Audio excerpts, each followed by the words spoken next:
Okay, so our last two speakers, Brian Honan from BH Consulting is the CEO there, and is going to chat to us about incident response, and then that will be followed by Sean Brady, and we'll take the questions then together. I think, just chatting to the two lads here, I think you've got a unique opportunity here to pitch some questions and get some answers, and I'd certainly suggest you use it while we have the two lads up here. Right, Brian, over to you if you want to grab that, and just press the space bar and get you going. Okay, thank you. Afternoon, everybody. My name is Brian Honan, and being from Mayo, I have to say, to Onamore on Curran Shut Aglacha. I think that's probably the only time this year, unfortunately, we're going to hear that phrase in these vaulted halls, but who knows, with any luck. So, yes, I'm CEO of BH Consulting. We're an independent consulting firm. We specialise in 27001 in helping our clients get to achieve the standard, and we're actually certified to it itself.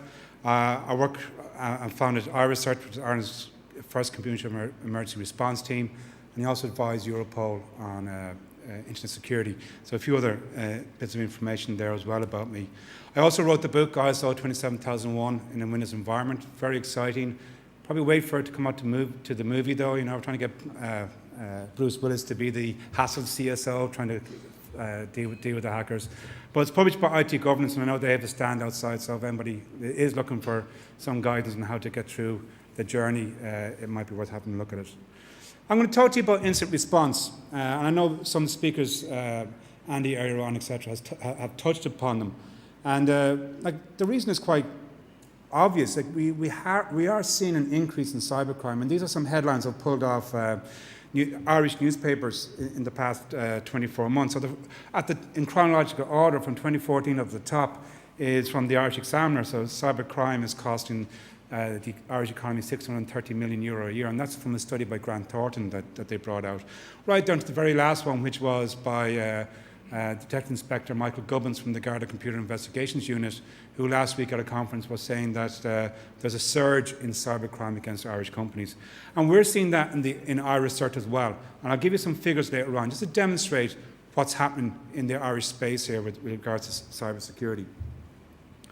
I'm often asked by people, well, why would criminals want to hack us?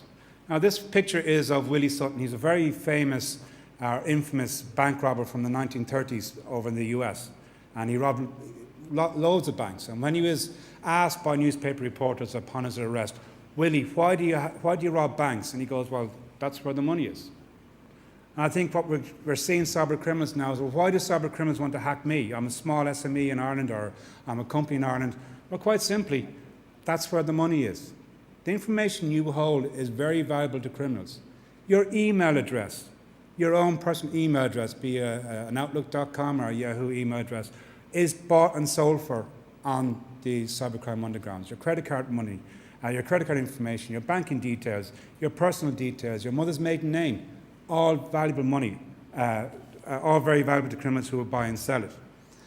And as I said, from our research, we've seen a number of incidents. In 2014, we had 6,500 incidents reported to our cert. In 2015, that's the number we had reported, over 26,000. And when we have a look at these incidents, we can see the breakdown of them. So these are the different breakdowns. Here on the right-hand side are Irish websites that have been hacked into by criminals to host viruses, so that anybody who visits those websites will be infected by the viruses. And these viruses are there to steal your banking details, your login credentials, or any other information the criminals want to steal. That's what they're hacking into websites for. Up there at the top, phishing websites, websites for phishing. Criminals don't like to pay for stuff. That's why they're criminals. You know, they steal. So they don't want to pay for their own servers. They're going to steal your server, your website, and install phishing sites on your website. Your website will look normal. Your visitors will see things as per normal, but hidden behind your pages, they'll have their own phishing pages targeting banks or eBay or any other areas they want to steal the user's credentials from. Over on the left-hand side, we see DDoS outbound attacks. And I know some people earlier on talked about DDoS attacks, but criminals set up malware to control other computers. So not just, your data is not the only thing that's valuable. Your bandwidth, your CPU time, your memory, your hard disk on your computers are all valuable to criminals, so they can use your machines to attack other computers. So they hack into servers to allow them to be able to run attacks against other websites and run extortion scams and stuff against them as well. Down here, botnet servers, and then Irish websites we've seen have been a victim of denial of service attacks. 11% of the incidents we dealt with were inbound denial of service attacks against Irish targets. So that's a significant number of issues. When we look and analyse that information further, this is where we see the breakdown. 74%, the things that come out there properly. 74% is organised crime. When we look at the motivations behind the attacks, we figure 74% are organised crime. The other 26% is down to malicious kids or whatever else. But 74% of all attacks that we've dealt with is organised crime behind it. So there's a significant movement behind that. The issues we've seen in Ireland are these three ones in the past 6 to 12 months, are DDoS extortion attacks. Andy talked about it earlier on, whereby we see these emails coming into companies saying, pay up or we're going to shut your website down, and you pay by bitcoins. And DD4BC is one infamous gang behind it, but there's also the Armada Collective and a few other ones as well. And they're very prolific against it. Ransomware is becoming rampant. I think now at this stage, our company is getting phone calls, about 1 or 2 a week, of victims of companies that have been hit by ransomware attacks. And very often it goes, Brian, we've been infected with ransomware. What can you do about it? And I say, well, we can either restore from your backup, because you do have a backup, don't you? Which is often met by stunned silence, unfortunately. Or you pay the ransom, or you rebuild from scratch. Because once those machines are encrypted, you will not be able to decrypt it. Now, there are sites out there, noransomware.com, which is sponsored by Kaspersky, and a few other sites that they have some decryption keys, and if you're lucky, you might get off those websites. But in the main, if you are a victim of ransomware, that information is lost unless you have it restorable from a backup. So one key message I'll give anybody today, when you leave here this evening, go into work tomorrow morning and check your backups are working. Verify your backups work and test them regularly. The other big issue we're seeing is CEO fraud. And this is where criminals hijack the email accounts of CEOs or senior management in a company and send the emails to the finance department demanding an amount of money be paid to a new supplier or an existing supplier with changed banking details. And the emails are phrased in such a way to be urgent and time pressing, so that the person receiving the email will just respond. And there's been lots of companies hit with this. Irish companies have been hit with it a lot. And some of the famous victims have been, there's a bank in Belgium lost €70 million to this scam. Ubiquity Networks, which is a US networking company, makes network cards and routers and stuff like that. They lost $37 million as a result of this CEO scam. And all it is fake emails coming in, pretending to be from the CEO and demanding payment will be made. And people just respond to the email. So, this is not a technology problem as such. This is coming down to what some of the speakers said earlier on with security. It's people and process. Train your people to be cautious, train your people to question stuff, and use out-of-band communications to verify anything to do with sensitive information. So they're the three big things and we're seeing at the moment. So the standard itself in section A16 talks about your incident response and information security incident management. And it says the objective is to ensure a consistent and effective approach to the management of information security incidents, including communication security events and weaknesses. Okay, that's the ISO 27001 phraseology. Here's it translated. Security breaches are no longer a question of if, but when. And you will have a security breach. I guarantee you, every person in this organization, in this room, is going to have a security breach. Now, the seriousness of the security breach will range from being minor to being, maybe a machine infected with a malware, to major, that you've just lost all your customer information or your intellectual property. But you will have a security breach. So the best thing to do is be prepared and be ready for it. So when we go into customers, this is how we take the approach in helping to build your incident response team. And the key thing here, I think you'll know from the makeup of the team, is that it covers different parts of the organization. So information security, yes, is very important to have there because they're the experts on the topic. They know what the attacks are about and how to respond to them. But you're going to need help from your IT operations team because they know how the networks work, how the systems work. They're going to know when something is wrong and how to work on it. You may need people from human resources.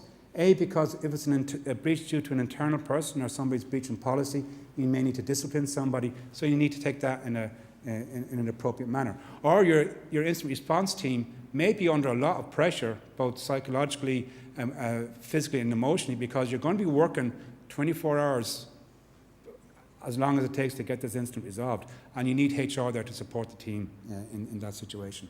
You're going to need legal support, because you need to make sure that you don't break any laws while you're responding to your security breach. You need to make sure you're aware of any of your legal or regulatory obligations regards to security breach. So if you take the new EU General Data Protection Rules, there is a mandatory disclosure element coming in that. So if you have a security breach that impacts personal data, you will have to report it to the supervisory authority. So how do you report it? When do you report it? Under what information do you give out? You're going to need that. You are going to need PR. It's very important to get the right message out at the right time to the right people. You do not want no information coming out of your company as a result of a major security incident and nothing coming out. And in that vacuum, rumours are generating and people are speculating as to what's happened. How many people are familiar with Ashley Madison? Now, how many people are familiar with the Ashley Madison security breach?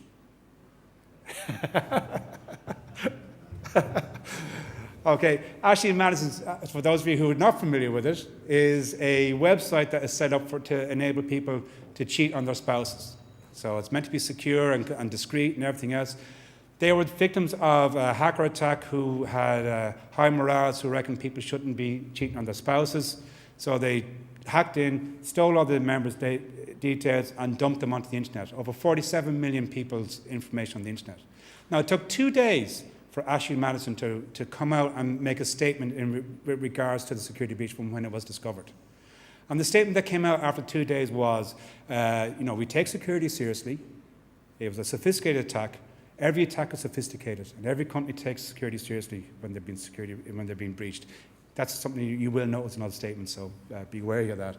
But they take security seriously, and then they came out with a statement. Our clients are not to worry about their credit card information because it's secure. It was not part of the security breach. Now, to be quite frank, if I was a client of Ashley Madison, the least of my worries would be my credit card information.